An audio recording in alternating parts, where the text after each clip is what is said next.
السلام عليكم وأسعد الله مساءكم. خبر مفرح للشعب الجزائري مواصلة لحملة مصالح الأمن الوطني في محاربة ناشري الرذيلة في أوساط المجتمع.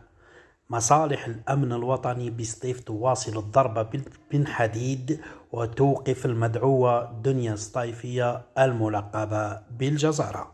المدعوة دنيا سطيفية سيتم تقديمها أمام وكيل الجمهورية غدا الخميس، كما تمكنت مصالح الأمن في بومرداس من توقيف المدعوة شيرين رفقة زوجها المدعو الداندو وتحجيز هواتفهم المحمولة وحاسوب، مع إنجاز ملف لتحويلهم للقضاء يوم الخميس، حيث تم الاستماع إليهما وإخلاء سبيلهم.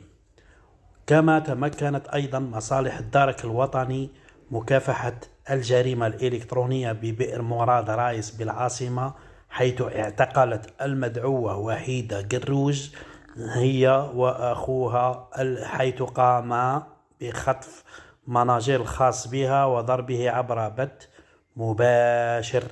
وقد استحسن رواد التواصل الاجتماعي هذه الإجراءات بحق ناشري الرذيلة والفسق والفجور عبر مواقع التواصل الاجتماعي.